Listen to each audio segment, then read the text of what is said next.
I'll get started. I'm Felton Thomas. I'm the chair of the DPLA board, and I'm joined by, I know Joe Lucia is on the call, and I think Elaine Westbrook's on the call, and I didn't see any other board members as of yet. So also other board members that have joined us. So just want to welcome all to this open meeting, community meeting, talk about DPLA and where we're going. John's going to be talking to you about some of the things that have happened over the last few months. We've had a lot of things going on. I just wanted to say a few things from the standpoint of as we get close to National Library Week in a couple of weeks. I've been having conversations with my staff and talking to them about, what's happening at IMLS and the state of where libraries are and just government work is and how it's being dismissed and the importance of the work that you are doing. And so we're so thankful for the work that you're doing and that you are a part of working with DPLA on that work. This work is important. Truth is important. We'll continue to do this work. We're not backing down from that. And I'm appreciative of the fact that our staff is continuing to do this work despite all of the kind of anxiety and frustration that is around us. So with that, I'm going to turn it over to John, and John's going to kind of give you an overview of what's going on with the agenda today. Thank you, Felton. And I will also acknowledge Marcia Walker McWilliams from the Temple History Project is on our board and is here in the room, and Bob Darton, who we wouldn't be here at all was it not for Bob conceiving of the idea of what's become Digital Public Library of America. So Bob, we really appreciate you being here, and it's as Felton touches on, it's an odd time to be having this conversation because we set this meeting in part to share with you so much of what we're excited about the progress for the next stages of our work that we're building. And like a lot of you, I spent the DPLA team, I think we all spent a lot of time this morning updating social media and reading about what's happening in Washington and at the IMLS. And it feels like a devastating day for libraries and museums today. And I just want to personally, I'm thinking about my friends and colleagues at IMLS and that's as Felton says, it's a key, what's happening today in Washington is a key backdrop and a key, increasingly a part of the context of our work going forward, and making sense of that is, I think, while we didn't time this meeting, obviously, to be part of that, I think part of our goal for this meeting is to convene our community in a place and know that these are complex times and wanting to be able to have a conversation and be in community with one another.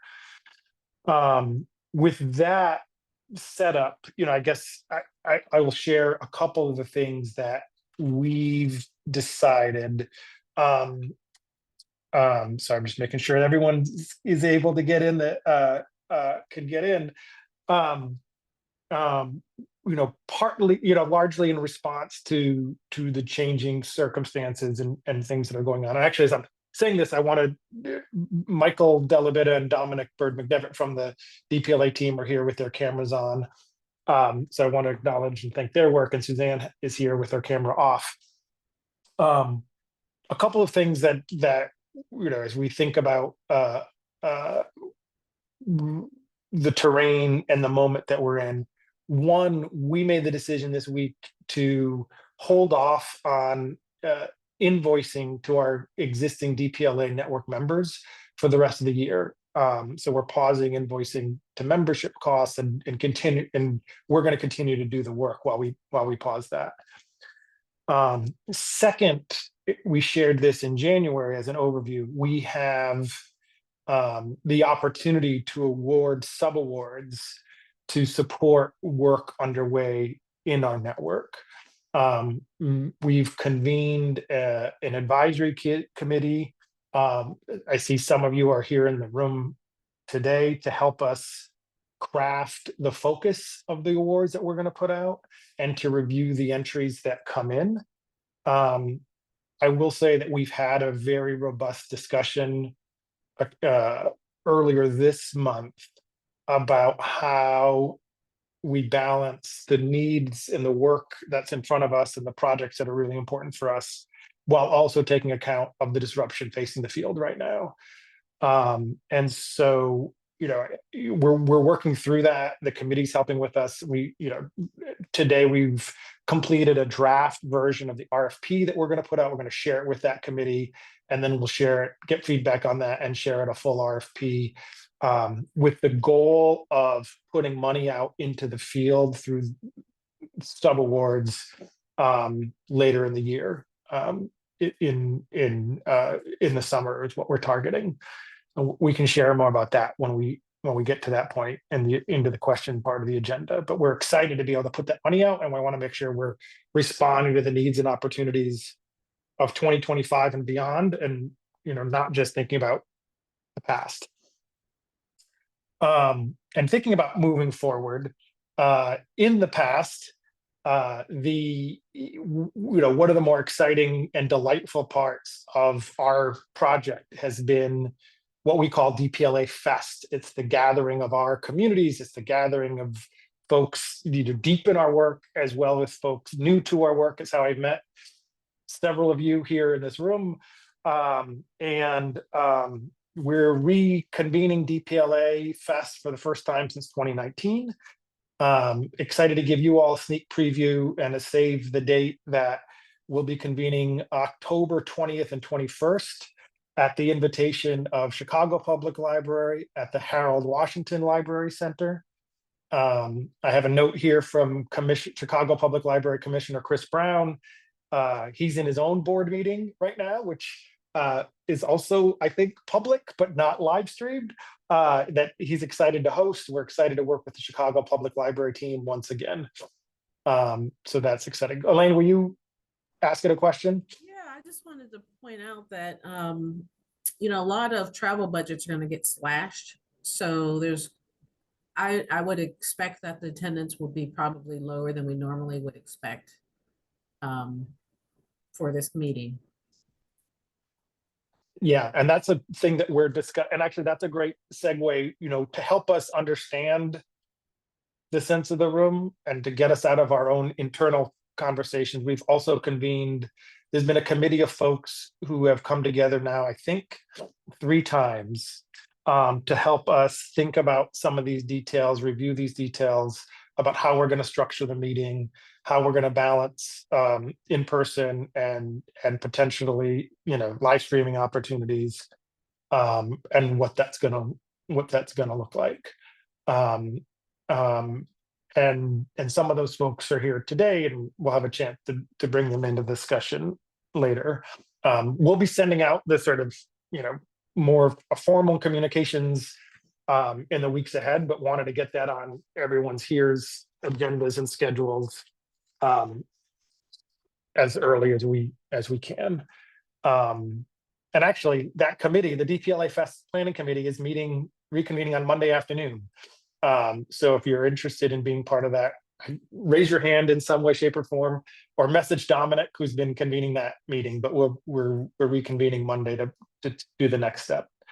I guess one other bit to share as we're moving forward with our work is we're also we're looking for help. We've crafted a post for part-time help with as an engagement coordinator for a position through the end of the year, and that description of that position, if Suzanne hasn't yet, she might be posting it into the chat, and that's something we're excited to do to continue to grow and sustain the work through the rest of the year. The last bit I'll say before keying up the discussion we're going to have is we've got a lot of events. Before we get to DPLAfest in October, we're doing lots of things. You can always check them out at events.dp.la is a landing page where all of our events are. We're convening the second IndieLib conference. IndieLib 2025 is being hosted by New York University April 16th. details are making its way onto your screen shortly. This is the collaboration. It's the second collaboration we've done with Independent Publishers Caucus, intentionally trying to bring together independent publishers with librarians. We realize that with a conversation that's not been happening. We're bringing it together for the second time this year. DeMarc, Library Futures, NYU are among the folks who are partnering with us on that. There's several upcoming webinars just to highlight briefly. We have a Women's History Month discussion with Gals Guide Library and Leah Riwu next Thursday coming up. We have the author Jacqueline Woodson, the author of Brown Girl Dreaming and Red at the Bone, as part of our Banned Books Club work.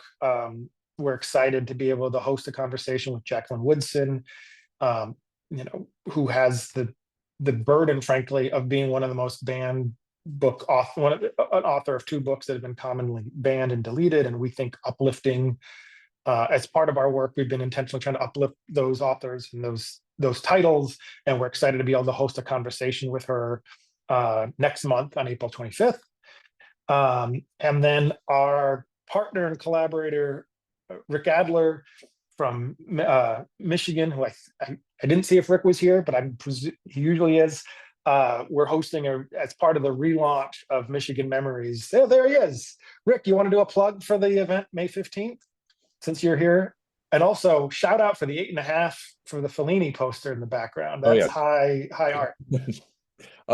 Yeah, this was a long time coming project, revising and refreshing the website that got started originally in 2018.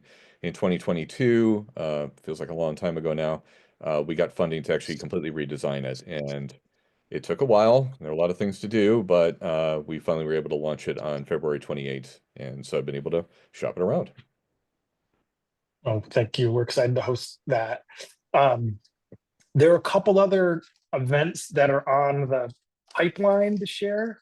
One is, again, in response to these times, this discussion of rescuing federal data. We're in discussions with a couple of partners about hosting an event to share projects happening around the rescuing of data. We're also in the process of scheduling a virtual conversation about decentralized preservation, which we can share more about. And then, I think we're also in discussions to think it's a little early, we haven't planned it yet, but as we think about the centrality that the people and the institution of IMLS have played in our space, we've begun to have a conversation just internally about how we might share stories and share the impact that IMLS has had as part of our reflection on the importance of that institution and those that people had an impact on DPLA. A lot of us individually, it's had an impact on. So that's a lot of events that are teed up, a lot of stuff that we have underway. I think we're going to open up for broader discussion after the end of the next presentation, but I guess I'd pause just from the board member conversation and board emeritus, Bob, if there are any questions on that. That was a lot of information to lay on folks, and I'll pause there for a minute before teeing up the next conversation.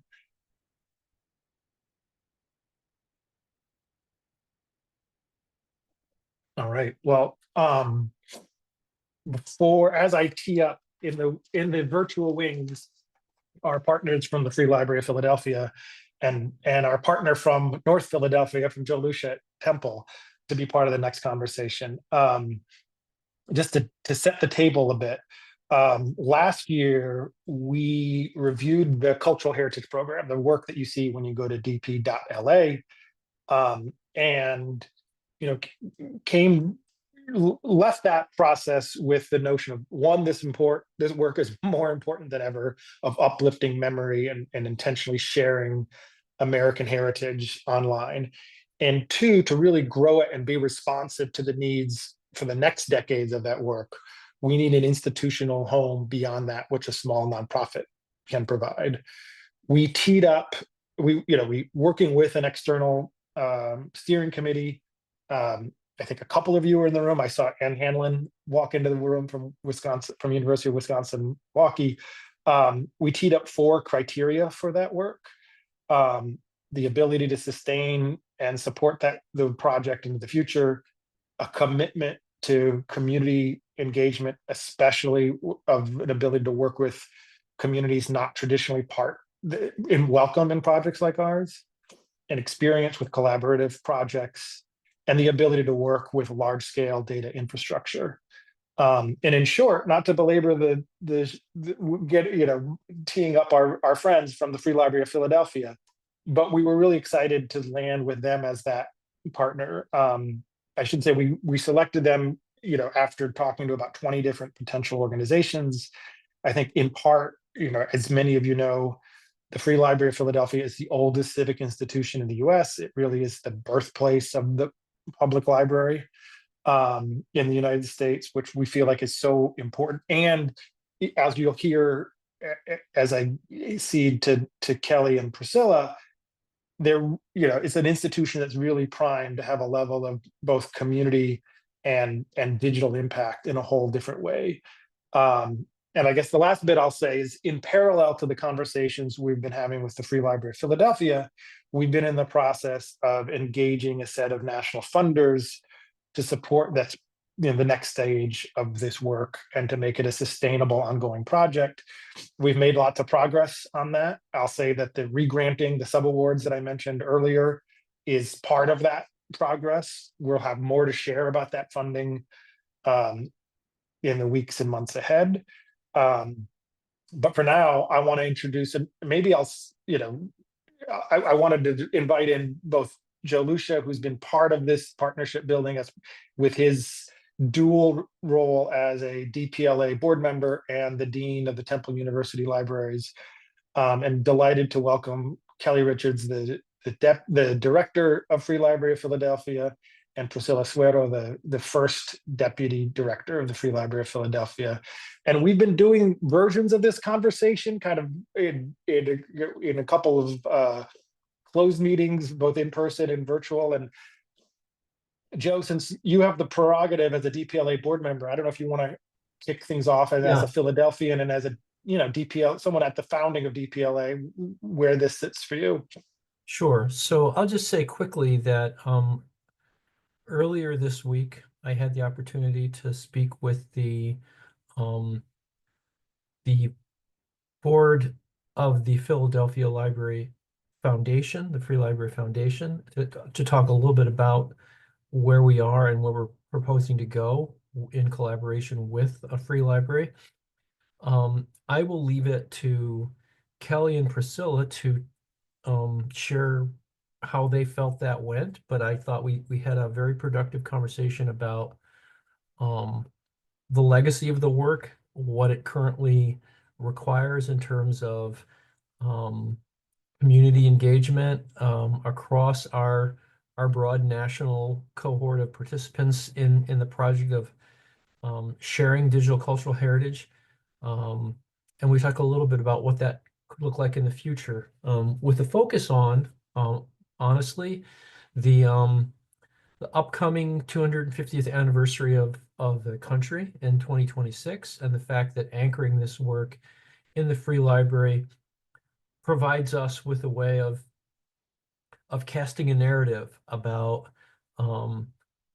culture and history and its connection to Philadelphia for the United States as we kind of enter into the next generation of the work of DPLA. And I felt like we had a really positive, engaged conversation.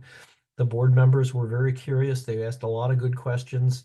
And then I left the meeting, and I don't know what happened after I left the meeting, but I felt like, live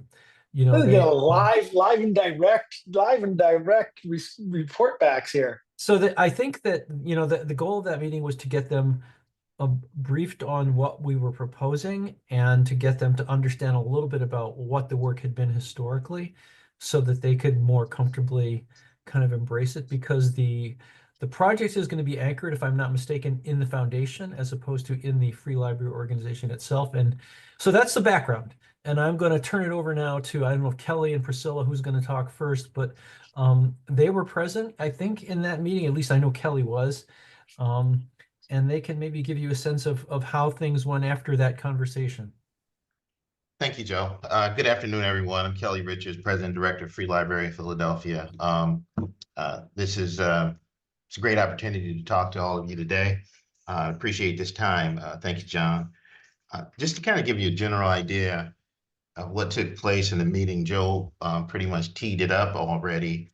Give you a little background, Foundation and the library. We have been aligned and worked closely together. Actually, from the beginning, Foundation actually existed before the library really existed, in a as a subscription library that decided to go public. So we've been working very closely with the Foundation for over 100 years. But in the meeting, well, after the meeting, after Joe left, some things sort of came to light in regards to the thought of engaging in this venture. Was that this is probably the closest alignment for the mission of both organizations that we've had in 150 years. They thought that, outside of our rare book collection that's probably valued $1 billion, they feel like this is probably the best alignment, from this board's perspective, for the Free Library and the Free Library Foundation, that they can recall, that they see. So they're excited about it. They got questions, as a board member should.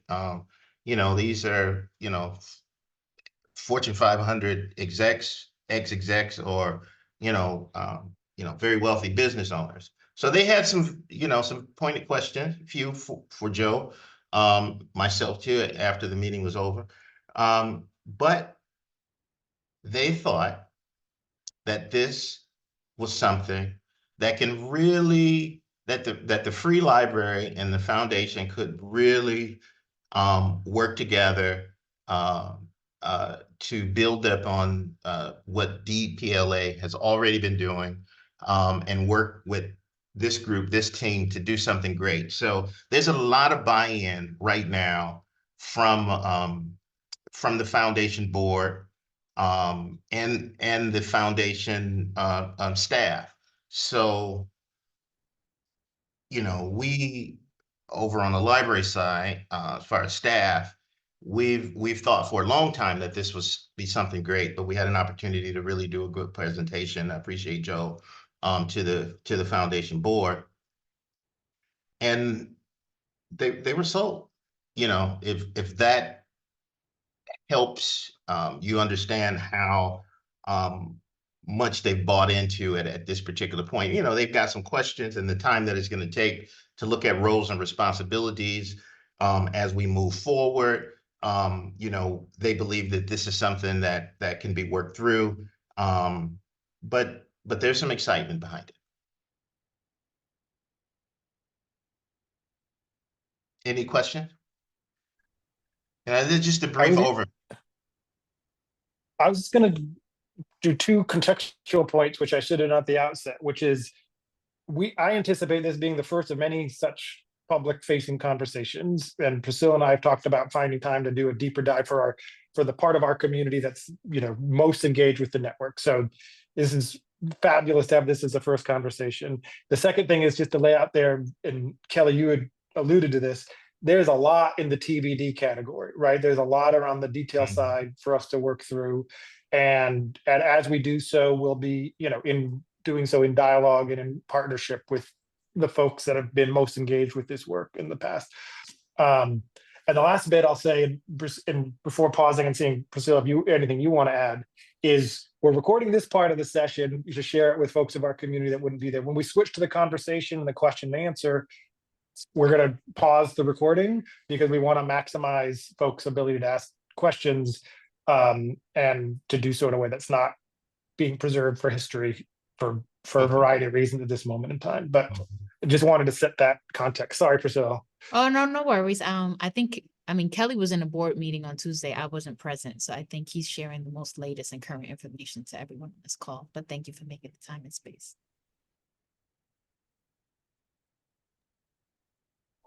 Elton, over to you, man. You're the as the MC of the conversation. Take it where you see fit. No, I'm appreciative of the work that, Joe and certainly Kelly and Priscilla have done to kind of pull this together.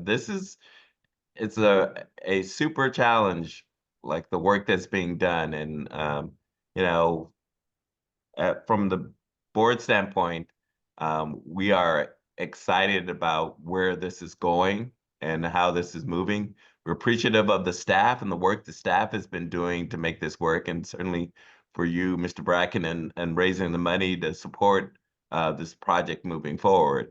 So I think we're in a good space. I think we want to make sure that we use as many opportunities as we can to be transparent around how this is working and how we're moving forward, and letting our community know ultimately how we're moving forward with this project.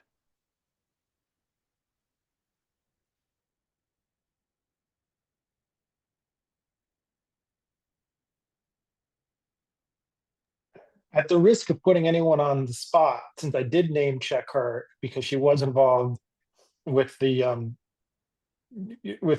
committee that helped us review these processes, and I don't want to put you on the spot, but Ann Hanlon, I know you're here and I see you and you've been actively involved with this work for several years, and I just want to invite you into the conversation and see if you had any questions you wanted to add in. Sure. Yeah. Thank you for asking. Yeah, I mean, I'm sitting here it's really fantastic to hear from Kelly Richards and Priscilla Suero and Joe Lucia. And I guess my questions would be around like kind of concrete stuff, if that's okay. I know we've talked about timelines in the past, and so I wonder if we could reiterate the timeline for DPLA really kind of being part of the Free Library of Philadelphia, which we are excited about. And also, if you could also kind of confirm the stage that we're at with that. Is this at this point a concrete signed agreement, and that what is being worked out at this point are what I think Kelly described, roles and responsibilities, kind of the specifics. Those are my two big questions at this point. So yeah, thanks for asking.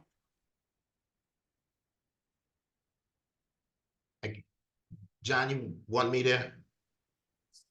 Go for it. I was just going to say that the one thing we do know, Ann, is that we're planning to make DPLA, the folks you see in the room right now, we're running through the ribbon for for 2025. We expect the transition to happen with Free Philadelphia in 2026. But yes, to your point around the details, those are to be worked out.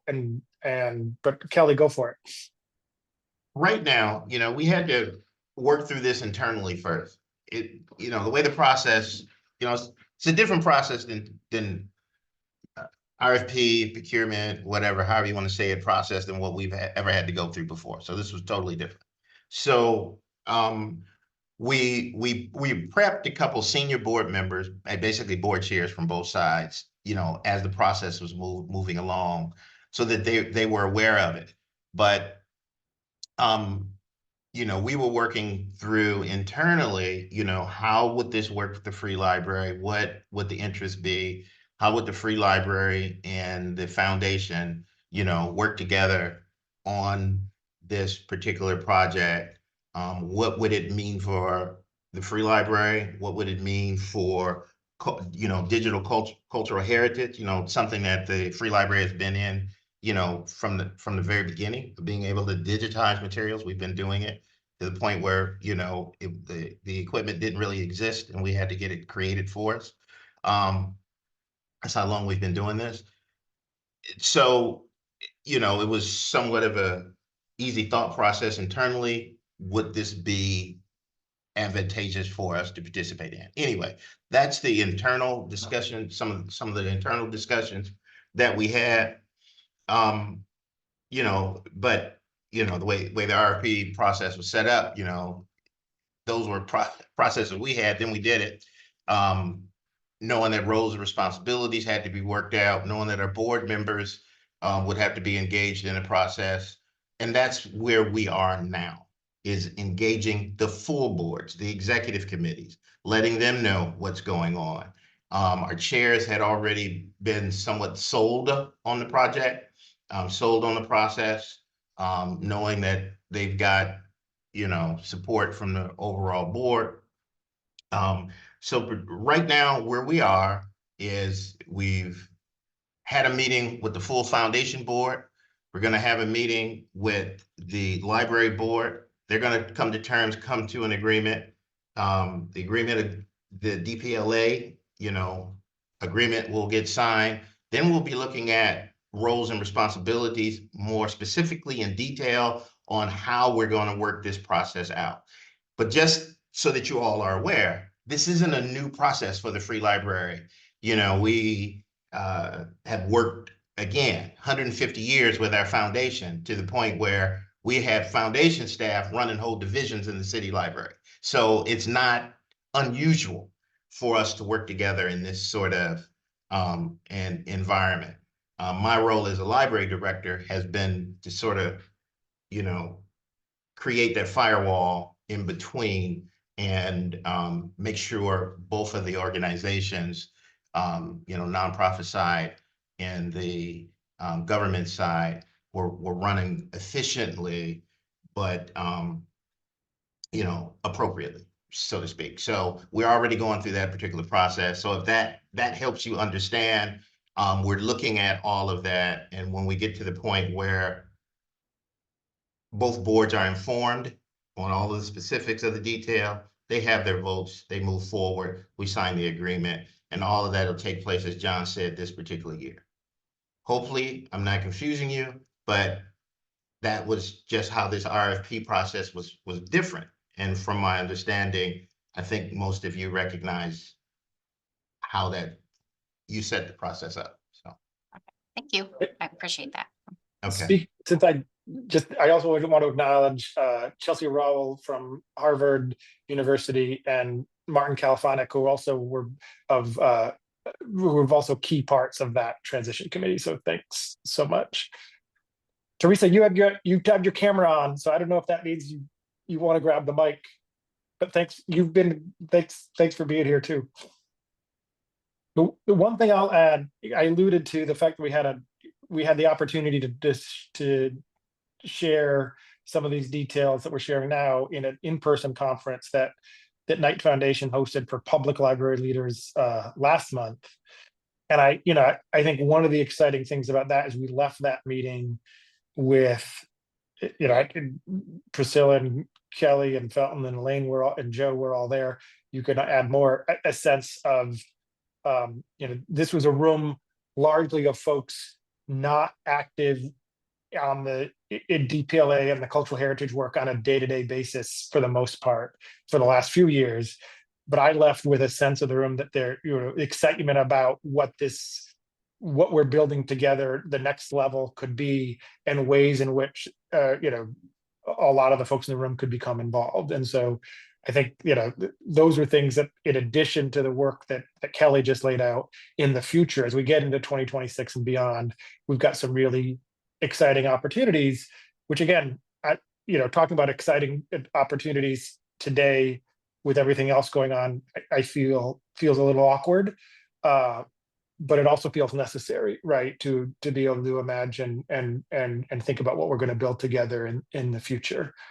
And we know that's going to be challenging, and we know it's going to add a layer of flexibility and patience and adaptability that I think so many of our partners have shown in the last few years.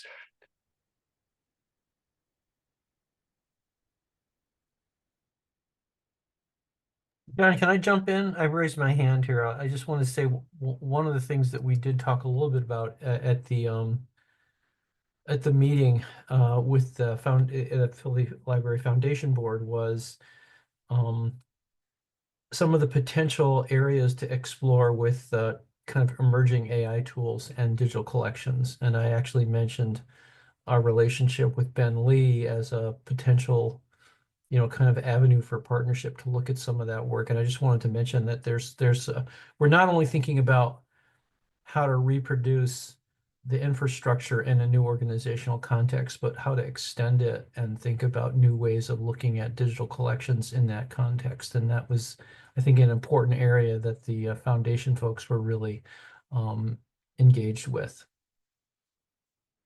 Oh, Joe, I'm glad you brought that up. Just so that everyone here is aware, our foundation board members and board leaders are some industry leaders here in the city of Philadelphia.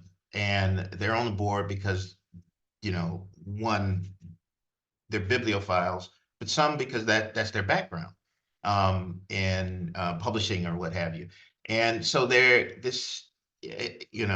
so that's why those questions came up in the meeting. They were very thorough, very specific in the kinds of questions they had for Joe, because this is something, this particular project is something they're really interested in. So Felton, I guess their closing remarks, my close to closing remarks is to stay tuned. There's a lot more we're going to be building out. I mean, one thing we know that's on the calendar is, because two things we know are on the calendar is ALA annual is happening in Philadelphia. So we may have opportunities to do some things together there in June, and DPLAfest is happening in October in Chicago. We'll definitely have opportunities to share and come together there and in the build up to that in October. So they'll, as I said earlier, I see this as the first of several conversations we'll be having in the next few months. Yeah. Well, we want to thank everyone. We don't have anything else on the agenda, do we, John? Felton, can I say one thing? Yeah, go ahead, Kelly. Oh, thank you. We are having a fireside chat with Carla Hayden on the 28th. I'll be sending out information. We'll also be having a private reception with her on the 28th of June. So I just want everyone here to, expect a potential email. I'll get some emails from John. So we'll have a private VIP session, hors d'oeuvres and other things. And then right after that, we'll be having a fireside chat with her on the 28th of June at ALA. So that's if you Well, there's no other reason to attend ALA other than that. That's one, just to do that. I'll be trying to find a way to get a ticket into that. So I'll be talking to you, Kelly. So we just want to thank everyone for taking the time to be with us today. We appreciate you, and we will continue to provide additional information around how DPLA is moving forward. So thank you all. Have a great day.